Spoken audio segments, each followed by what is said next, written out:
ba? Masakit ba siya? Paano bang masakit? Pag malamig po. Pag malamig? Pina-check up din po namin yun. Ano ba nangyari sa'yo? Tapilok?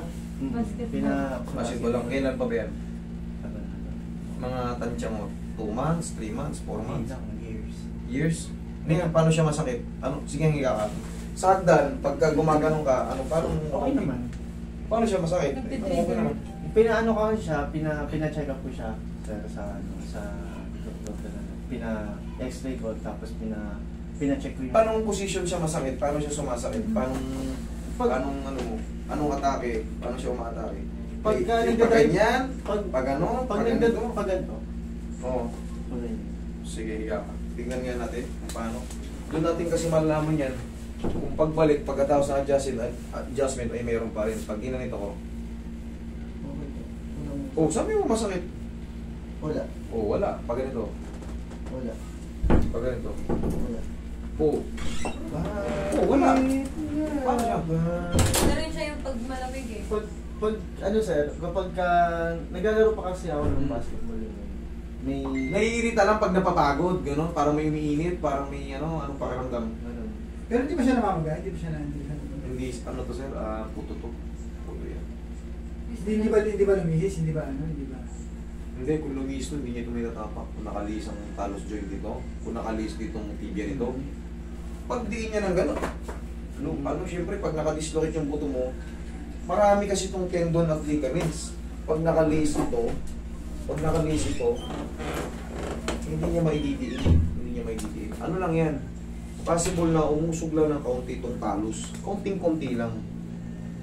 Pero ngayon siya, sa mga position, goods naman, baka meron lang naglamad sa tagal ng panahon, kaya umiinit-init siya. Litid daw, may... Yun lang, ba't yun? Putol na litid daw, sabi ng doktor. Kasi pina-x-ray ko siya, tapos Wala lalabas.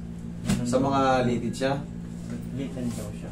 tingnan natin, baguhin natin yung konting posisyon ng talos. Doon naman madalas yung talos joint madalas ang umuusog. Higa ka lang. Higa muna ka. Relax na.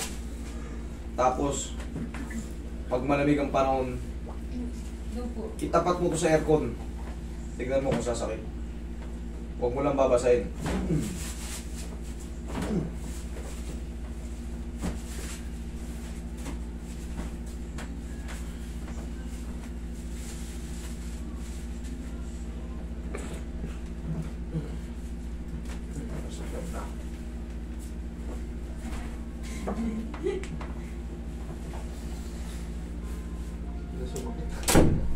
Bigla sumakit.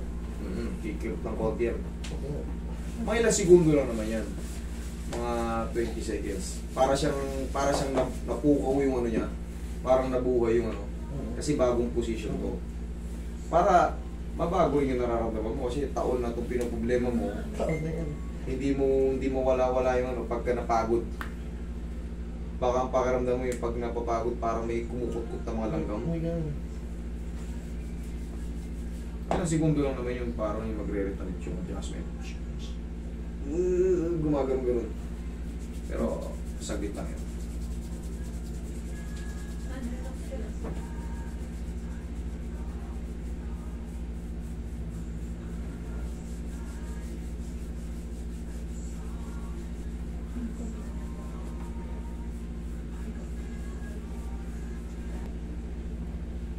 Sakit?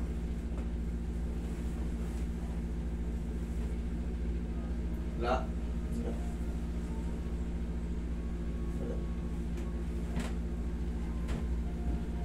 Wala. Okay. Kasi pagka nailipat ko yung posisyon at sablay, Sasakit. oo, sa puwersa ng ganito. Pag may ipit, wala. Ngayon, check upin mo idol, kailangan yan maobserbahan natin. Ikaw naman makakanotice niyan kung paano siya. Noticing ba yung sa araw-araw? Yung panahon malamig yun. Doon mo yun malalaman. Tapos, talon mo yun. Tingnan mo pag dininig mo kung may maano. Yung sumasakit. Di ba, ikaw, kasi hindi ko alam yung yung nararamdaman mo sa loob Ngayon, testingin natin. Testingin mo. Anin mo, wersahin mo. Talon ako. Sige, pwersahin mo. Tingnan natin kung may masakit o ano. Okay naman. Pwesa mo daw. Pwesa mo daw. Unahin mo to, ano mo. Yan, wala yun. Sige, yan. Pag ano, no? Okay naman? O, wala. Eh, check upin mo lang. Eh, under observation na lang yan pag lumamig ang panahon. Ito, tingin ko po. Tingnan mo. Masakit pa ba siya? Lagi po. Hindi niya po ano yan, nagaganyan. Wait, may tissue. Hindi niya po na-stretch yan eh.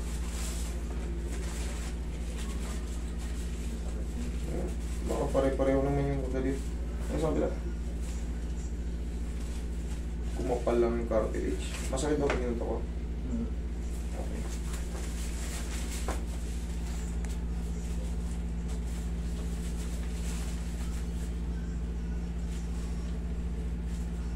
Yun.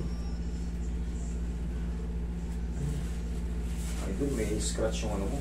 May scratch yung ano mo. Sa lakas ng ano. Yung puting buti, yung puting buto, may scratch, oh. Sa basketball din po yun. Sa lakas ng impact ng bola siguro. O yun, oh. Oo. Nandun na siya. Wala, ano lang to. Yung ganito, pag maglalaro ka, isama mo to. Titake ko na lang. Yung nakatape. Kasi ito, weak na to. Gagaling din yan. Sa akin nga, bali, oh. Pero na, ano. Paano po Wala, ginagawa? ano lang. Wala, ano lang. Stretching. Kusang gagaling yan. Ako. Basta pagka maglalaro ka ng basketball, iyan mo sa malakas para hindi siya tamaan Titake dito. ko na lang. Oo, lalagyan mo ng tape. Titake ko na lang. Oo, yan, wala na. Naka-position na siya. Kasi pag ito tinamaan itong ano, baka... yan, mas- Mababasag ulit yung puti, yung Ayan. cartilage. Yan sa'yo, sa kapa ko dyan, good dyan. Kumbaga, kaso bumuka yung ano. Pag ginagano ko, kasi pag ipinilit kong ano yun, pinilit ko talagang paputukin, eh naka-position naman siya. Ano lang, bubuka lang yun. Yung ano nun, sa impact kasi yun. Yung impact galing kasi sa ano eh. Yung impact yun, kumahan yun. Sa malayo. Pero yan, wala. Lagyan mo lang ng tape. Titake ko na. Huwag kang mabahala dyan. Normal lang na minsan may mga bengkong-bengkong na daliri. Pero ang mahalaga dyan, kaya natin i-grip. Yun ang pinakamahalaga dyan. Grip mo. Oo, kaya naman. Walang problema yun. Ano mo naman eh. Basta pag maglalaro ka lang, iwasan mo lang muna ma-sentro siya ng solo. Kasi dun kapit mo lang sa malakas. Okay? Thank you po. Sige.